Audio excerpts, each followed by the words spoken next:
On this week's show, UK average house price drops for the first time in 2021. And we're going to be answering all of your questions on today's Q&A session.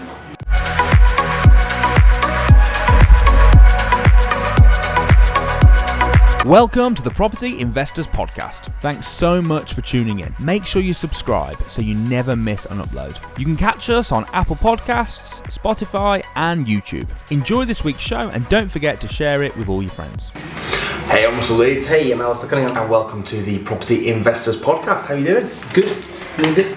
Oh, I'm glad to hear it. Doing good. I went to, do you know, have you ever been to the cinema recently? I went with the kids. What did you go and see? Peter Rabbit 2. Okay. Did you go and see it in 4K?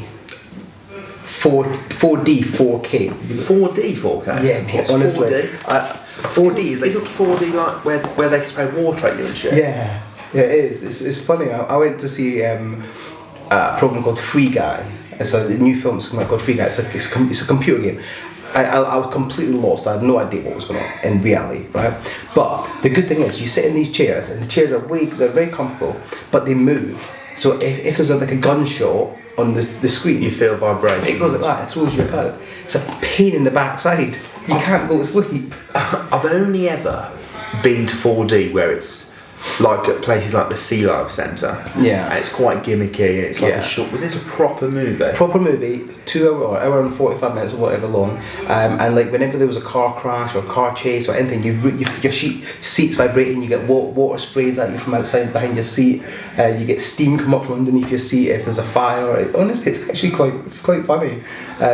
But the amount of times I wanted to get up and go to the bathroom, but I couldn't because the freaking chair was rocking. I'm like trying to get out. It's like an old man. It's ridiculous. It was really good actually. It did make it. Was quite it like you interesting. getting out of your car? Yes. Yeah. Absolutely. Alistair getting out of his car is quite hilarious. It's so low, it's ridiculous. It's absolutely, it's like you're sitting on the floor.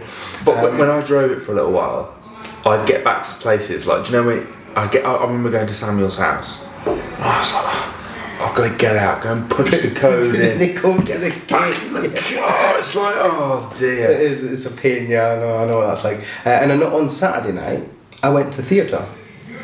Do you know what was so cool about the theatre? 700 people in a theatre, no social distancing. It was absolutely rammed, and it was brilliant. No mention of social distancing, no masks. But yeah, I went to see the Jersey Boys on Saturday night at the Trafalgar Theatre in London. Have you ever seen Jersey Boys? No. Oh mate, it's funny. It's good. It's really good. It's the first half's a bit tedious, but the second half like it wakes up and it's just good musical theatre. It's really entertaining. Oh, that's cool. It's quite cool, man. You should go and see it. Because you went to see Only Fools, didn't you? I did. Yeah, that's finished now. I was going to try and go and... Or certainly not the place that you went to see it. There's something else there. So it must have moved theatres, but... That was good. I was wanting to go and see that. It was really good. Really good. I mean, I love Only Fools. Yeah. You know, you can't... What's it like in comparison to the TV show? Because I know you've got expectations of the TV show. Yeah. They did a really good job of it, considering... Because it's hard, isn't it, when you've got something like that and you're trying to match it. It is a very, very difficult job. But they had some of the classic scenes in. Oh, did they? But it was a new story. Oh, okay. It was good. It was really, really good. I really enjoyed it. Awesome. Good stuff. So, getting on to property. Yeah. This is apparently the Property Investors Podcast, not the Theatre Review Podcast, as some people have pointed out in the comments. So, the UK average house price drops for the first time since 2021. Yes. Rightmove has reported that the average price of property from the market has plunged by 0.3%. It's not exactly plunging. No, it's not. But I suppose that in the grand scheme of things, it's a drop, isn't it? Like, It's the first time in a while. is that a sign of things to come? Well, Rightmove are predicting an autumn bounce as prices fall in the upper end sector. With stamp duty savings largely behind us, Rightmove has seen prices drop. In the upper end 4-bedroom plus sector, prices have dropped 0.8% by about £5,000 in the month, with buyers no longer making larger stamp duty savings. So I suppose at the moment the lower end houses aren't affected, are they? No, because the stamp duty, there's still the break in the stamp duty up to a certain amount. But we all predicted this with regards to the stamp duty holiday changing, or certainly some of it coming to an end at the end of July. So we did expect to see less houses sold this month than say last month. People trying to get houses completed on time. So I was speaking to one of my solicitors mid-July, and I was trying to get them to do something for me, and they're like, Alison, we can't touch that because we've got 28 properties to get through by the end of July before the stamp duty ended. So obviously we knew that August was going to be a little bit less than July because people they're going to be put off buying knowing they've got to pay stamp duty.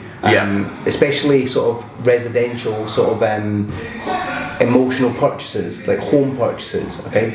Investors will still be buying because they'll be buying more creatively, whereas like if you're buying to move home, you might be put off by having to pay that additional, sometimes £15,000-20,000 in stamp duty. Oh yeah, it is. It's quite a substantial saving, isn't it? Yeah, it is. It is quite. But property demand is still up 56% compared to this same period, August 2019. Hold on, say that again. So property demand is up 56% compared for the same period, August 2019. Pre-COVID? Was August? When did? I'm losing track of time now. When did? COVID came. We went into lockdown on March 23rd, 2020. Yeah. So pre-COVID, it's still up. August was a good year for buying houses. Good month. Good month in August. Yeah, good month. Yeah, August was. But 2019 was a very popular year with a lot of investors. Like there seemed to be an awful lot of house sales going through. And the number of sales agreed is also up 9% compared to the same period in August 2019. But the stock level's not as high. I bet. I'd love to know the stats on the stock level of property now compared to like 2019. Well, even if it's down, the sales are up. Yeah. So more properties are selling now. More properties are agreed. But do you think this is a sign of times to come, or do you think it's just because of the stamp duty ended? Do you think it's just a blip? I think it's obvious that people were going to try and push stuff through before now. Yeah. So the fact that it would be, you'd expect there to be some sort of cut, wouldn't you? Right now, you expect it to be a bit of a dip. I don't think it's going to be a big dip. No, I don't. I think that there. I mean, we said this. We've talked about this quite a few times. People have asked questions and stuff. I do think that it will dip a little bit. Yeah. But I don't think it's going to be like 0.3% is not a lot, but that's a month. So, but you said in the higher scale, the higher value property is 0.8. Yeah. That's like, what's that? So it means that the other ones haven't really been affected. That's 9.6% a year if that continues on a monthly basis. Yeah. Which I don't think it will. So I think it's going to be maybe for a few months, and then we'll see what happens. But I think we all did predict this. It would dip a little bit coming out of COVID, and then it would start climbing again slowly. So it might dip for a few months. You might see a few consecutive months where it goes down and down and down. But you're only talking like down by 0.3%, which is not a lot. So in 3-4 months, it's like 1%, and then it will gradually come up again. So I still think property is the safest bet. Oh yeah. I was speaking to somebody this morning, and he's trying to convince me to buy gold and silver. He says it's a stronger and safer bet than property, and I'm just not buying that. I'm not buying that at the minute because, as I said to him, I says, fine, well, I agree, gold is a good investment. It only pays you when you sell it. It doesn't pay you when it's sat there doing nothing. Whereas if you've got a property, not only is it going up in capital appreciation, it's also giving you rental income. Gold doesn't do that. At least gold is something, though. We were talking it's tangible. It's a tangible asset. We were talking about this with Bitcoin, weren't we? Yeah, 100%. It's like with Bitcoin. It's just nothing there, is there? It doesn't even exist. It's an algorithm. I know some people are so like massive crypto people, they're crypto fans, they get it, they love it, they know the science behind it, they know the algorithms behind it, and they know the tech behind it. But the fundamental underlying fact here is it's an algorithm, it's a code on a computer that really you have very little control over. And that was proven by Elon Musk. Well, he's got a bit of control over it. Well, he's got control over it because of his influence on the world. And Elon Musk, what did he do? He bought a load of Bitcoin. He bought loads of it. Drove the price right high because he publicised he was buying it. So what happened? The price went sky high. He then sold it and then told everyone, no, we're no longer going to be accepting Bitcoin to buy Tesla. As a result, the price plummeted. So many working people, like people that are maybe got £5,000-10,000 invested in Bitcoin, they lost so much money, and it just shows you there's influence, and it's just in my opinion, it's an untangible asset that you can't control or you can't predict. It's got all the for me, Bitcoin has got all the markings of a Ponzi scheme. I knew you were going to say that. I agree with you. A lot of people agree with that as well. I've done a lot of research on this. They agree with that. It's just a big base. Because where's the money coming from? It's coming from other people buying it. Yeah. At some point, when people stop buying it, what's going to happen? Somebody's going to be left with a load of worthless Bitcoin. Let me ask you this: do you really believe that the world is going to rely on Bitcoin and be the currency, the normal fiat currency is going to be long gone? Do you ever believe that we're going to live in a digital currency age?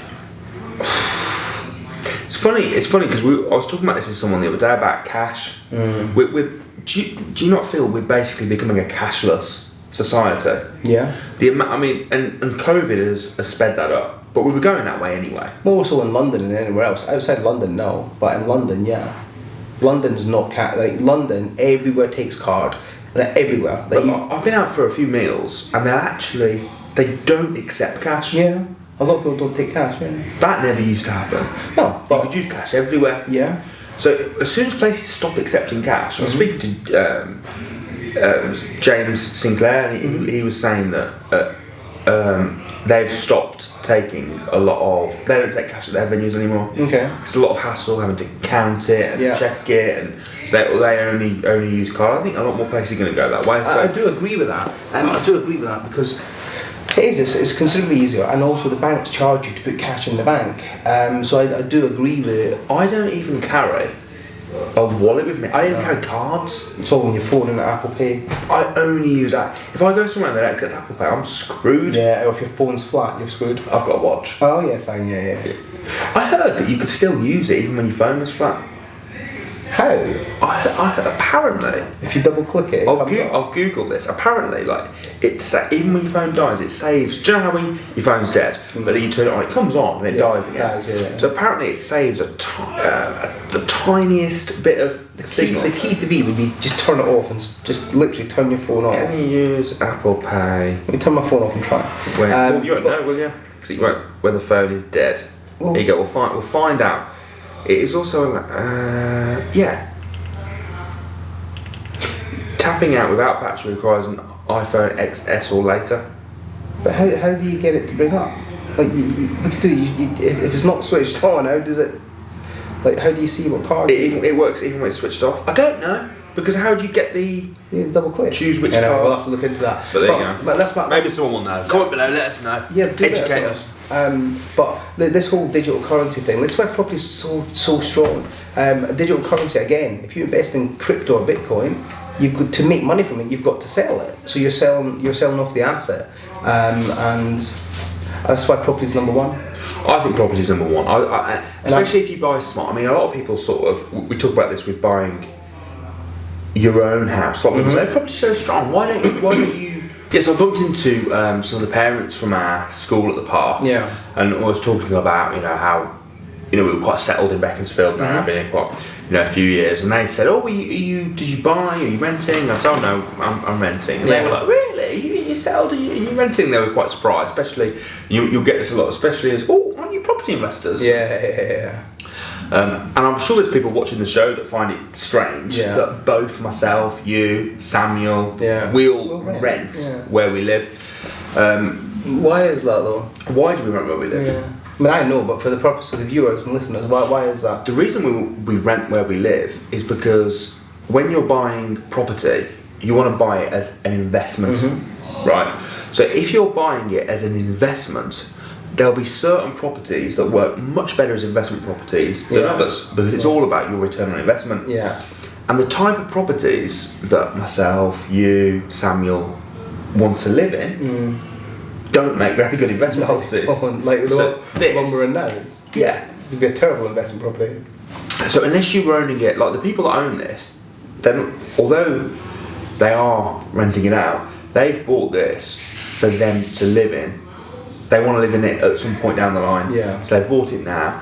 Fair enough, Yeah. right? Because they want to live in it. But you would never buy this as an investment property. So what we do is we rent where we live, and the money that we would have put into those houses, we buy investment properties instead, which pays us rent, which more than pays for the rent that we pay. Yeah, on this our is the houses. thing. So rent where you live, own what you rent, and people get lost by this sometimes. And in fairness, I used to, and I'm like, no, I need to own where I live. But you're very right. If you were to buy this place, what deposit would you have to put in? Well, What's it worth? this place is worth about 3.3. Right, so about 3.3 million. So you'd have to put in probably at least a 10%. If you're buying it on a residential basis, at least 10% deposit. Yeah, but the thing you've got to remember is, you can only get a mortgage 4 times your salary. Yeah. So if you're going to get 10%, I think realistically, most people, who's on £1 million a year? Yeah, exactly. I know. So realistically, you're going to need a lot more. Yeah. So Let's say you're on 250 grand, for example, which is a really good salary. you still only get a mortgage of $1 million. Yeah, no, I get that. So my point being, it would take a lot of money to buy this house, deposit wise and proven income and things like that. So if you were to buy this house, and let's say you did have to put a 10% deposit, and that's 330,000. How much? Like, do you mind disclosing what sort of money this would cost to rent? Yeah. So to rent, it'd be about between 7 and 8 grand. Okay, so you can rent something like this for £7,000 to £8,000 a month. So the £300,000 you would put into buying this house, what you could do is you could buy £300,000. How many investment properties could you buy? You could buy 10 HMOs. You could buy 10 HMOs, 30-40 grand into a HMO. You could buy 8 to 10 HMOs. Right? If you get a good HMO making you £1,000 a month, there you are. You've got 10 properties that are all going up in value. They're bringing you cash flow every single month. And that covers the rental on you living in a really nice area. But let's say you did put 300 grand down into this, which would be ridiculous. You'd have to put a lot more in. Yeah. But even if you did, you'd be paying more than 7-8 grand a month in interest. No, on your mortgage. I know. I get it now. I really do get it. And if you put that £300,000 into way more creative deals and bigger deals, you make a hell of a lot more money than pay the £6 grand a month to rent, or £7 grand a month to rent a really nice house in a really nice area. And for me, that's what makes sense. So yeah, I completely get it. What do you guys think? Do you guys rent? Do you own? What would you prefer? Would you prefer to own where you live, or rent where you live? The only time I would buy where I live, because I'm not saying I'd never, because I'm sure at some point I probably will. There'll be people that come back and go, oh, you said. Yeah. It would be when I was in a position where I did want to stay there. Yeah. And it wasn't about, I wasn't doing, I mean, there's lots of stuff that we do that's not about the investment, like the cars that we drive. Yeah. That's not really an investment. No, they're rubbish, yeah. So, Still do it though. still do it. So if I had a house that I want, and I was just like, I want to live in that house, I don't care about the investment anymore. I've got enough investment properties. Yep. I just want, it's not a bad thing. No. I always say this to people, because some people often ask me after they've bought their house. I went around some friends the other day and they were like, oh, we bought this new house. I was like, oh, it's really nice. Like, you don't rent where you live, what? I don't want to be a dick. No. The reason I don't is just stupid. Yeah. Right. So I always say, look, if you're going to buy property, you're doing well. Yeah. You're off to a good start. Of course, yeah. Just owning anything is good. Yeah, 100%. However, if your job is that you're a property investor, you want to use your money to the best way that you can, and therefore, but anyone that buys their own house, it's still a good investment. It's not like it's a bad thing. Yeah. You See, know? one thing this is one thing that I'm doing at the minute. I've got several buy before refinance deals that are ongoing at the minute that are going to be made into HMOs and single lets or whatever. Right. So they're at my investment side, but I'm also looking for myself to buy somewhere for myself. Okay. But the way I'm going to do it is I'm going to do it on a buy refurbish refinance basis. So I'll buy it as a buy refurb refinance. I'll do the work to the property for me to live in, but on the site, on the land, I want to put like, I don't know, service accommodation, some sort of log cabin, something like that. So it's basically like a business in a box. So I won't have any money left in the deal, or not much money, and essentially that's how I can get the next house. But I'll combine it with business and personal as well. So it's just, but that's it, part emotion, part business, because I want to I just want to. I'm looking for one at the moment as well. I've just put an offer in actually on something that's part emotion, part business. Yeah. And I know if someone came to me and went, "Oh, I'm gonna end up. I don't know how much money I'm gonna put into it." But if someone came to me and said, "I've got this much money, should I buy this?" I'd be like, "No." Yeah. If you were trying to invest it. Yes. Yeah. But for me, so basically I'm buying because we go. Obviously, our family's in the Midlands, and Anna in particular goes up to see her parents quite a lot on weekends and stuff. So. And I hate staying at her parents' house. Okay. Nothing against her parents. I just hate staying at people's houses. Yes. I like my own space. I like my own space. Yeah, I agree with that. Right. So we ended up booking a hotel, which is fine. But we thought it'd be nice to buy something in Lichfield, where we really like, that we can use as like a holiday home. So we can go with everyone, and then we can rent it out as service accommodation when we're not there. Is it a great investment? No, because I'm being picky. Because I want to live in it sometimes. I'm being really picky. But this is the problem. I'm being really picky about what it is. There's never a right and wrong answer. No. But if you were doing it on a pure investment basis, I wouldn't do it. You wouldn't do it, yeah. But I wouldn't do it. obviously, we all need somewhere to live, and you want to call. If I was doing it on a pure investment basis, I would buy somewhere that was a good investment, and then I'd just stay in a hotel when I went up. But I don't want to do that. Yeah. So I'm breaking the rules. No, you're not breaking the rules. You're just bending them a little bit to suit your needs at the minute. Yeah. So that's what it's about. But it's a choice. You've not everything is about pure investment. No. If it was pure investment, I wouldn't buy it. I'd just buy somewhere else. Again, it comes down to choice. So you've got a choice because you've created the environment in which you work within, in the sense of the investments you've put together and all that sort of stuff. So now you've got the choice to now do these other things that you wouldn't have done maybe 5 years ago. Correct. See, that's the investment comes first. Yeah. They often say rich people don't buy rich people do buy fancy things, but they buy them second. Robert Kiyosaki says that all the time, because Robert Kiyosaki loves yellow Ferraris, and he always wants to, whenever there's a new Ferrari comes out, he gets contacted by Ferrari to buy the next one because he gets pre-launch sort of invitation to buy it. So what he'll do when he knows there's one coming out, he first creates the asset to pay for the liability. Yeah. It's a really good way to do it. Create the asset which covers the liability. When you've got money coming in from then you can spend that money in ways that maybe aren't the best investments. Yeah. And then you can buy yourself your own house. But Exactly. first, buy some good investment properties and get going and rent where you live to begin with. That's exactly what I would suggest. So. Good, I'm glad we're on the same page. Yeah, so am I. Right, it's now time for this.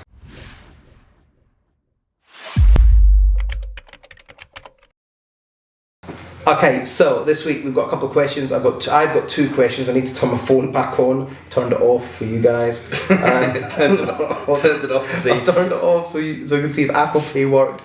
But we couldn't test it. It's such a stupid idea. Like if I had a card machine. Why do you test it? Tell you what, give me your card machine. Or give me your card. I'll whack £1,000 for it. If it goes through, I'll keep it. Yeah. Alright, okay, my phone's up now. Right, I've got a question here from Marie. Marie has got a pot of £25,000 and she doesn't know whether to move into buy-to-lets or HMOs.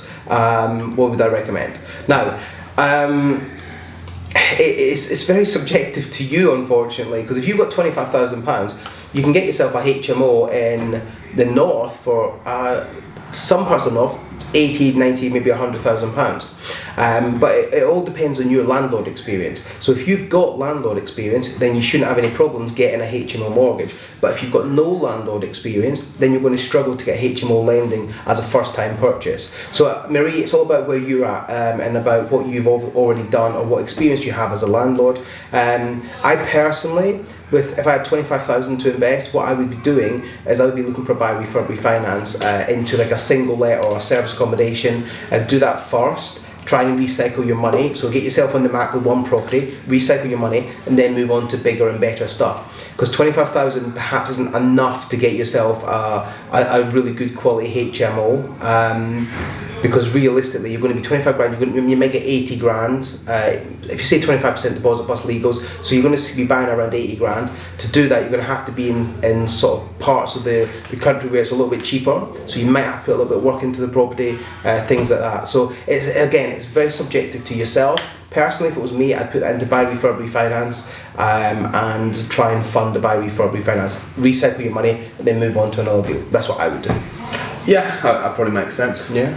Good advice. Next question. Let me just get this question up. This comes through an Instagram message. Dun. All right. Okay. This is from Theo. Theo is in. Hold on. Okay, Theo. Theo wants to get started on property. He's got £5,000. It's a very long question. 1 second. Theo got £5,000 to invest. Wants to get started on property. Doesn't know the best way to go. Lease option agreements or rent to rents. I would say those sort of strategies is like a toolbox. So if you know how to do lease options and you know how to do rent to rents, you can put yourself out there, speak to landlords, and then you're aware of both and see what opportunity comes up. Yeah. Quite often you end up trying to get a rent to rent and you think to yourself, you know what? Yeah.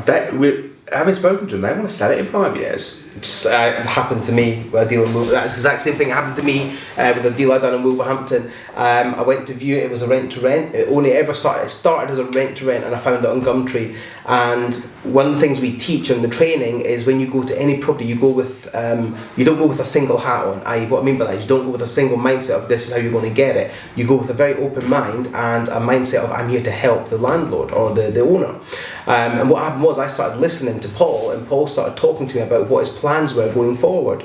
I knew how to ask some key questions, so I asked him key questions. Paul started giving me his life story and telling me what he wanted going forward. Turns out he wanted to sell the property when he got to 75. He was 69. And I'm like, okay, great. So then I take my rent to rent hat off and I put my lease option hat on, and before you know it, 6 weeks later I've got myself a set of keys and a property and lease option agreement. Alistair actually has a rent to rent and lease option hat. I do. And when they he was like, oh, hold on, and he put the other hat on. Genuinely, he wears these hats. Yeah, I do. But I've also got one for Barry February Finance. Yeah. Buy to let HMO. He's got a deal selling hat. Deal selling hat. I got all them hats, but it's because I joined the academy and because I got trained and because I know what I'm talking about. We should sell them, man. We should put them on the website. Sell hats. A deal selling hat. Deal selling take your Barry February Finance hat off, put your deal selling hat on. That's the thing, Theo. You just got to know what you're talking about, mate. That's all you got to do. You got to know what you're talking about. You got to position yourself properly, and you got to just know how to get these deals done, and that comes with training. So I wouldn't say I'm going to do rent to rent or lease options. I'm an and man. I would do rent to rent and lease options, but that comes with training. Are you always an and man? Be very careful, but yes, generally. So, because most people say, are you an ass man? Or you're an am man? I am, yes. You're an am man. I am. On that bombshell. It's time to end. Guys, thanks ever so much for tuning in. You can catch us on Spotify, Apple Podcasts, YouTube. Make sure you tune in. We're back Wednesday, 7 PM. We're here every single week.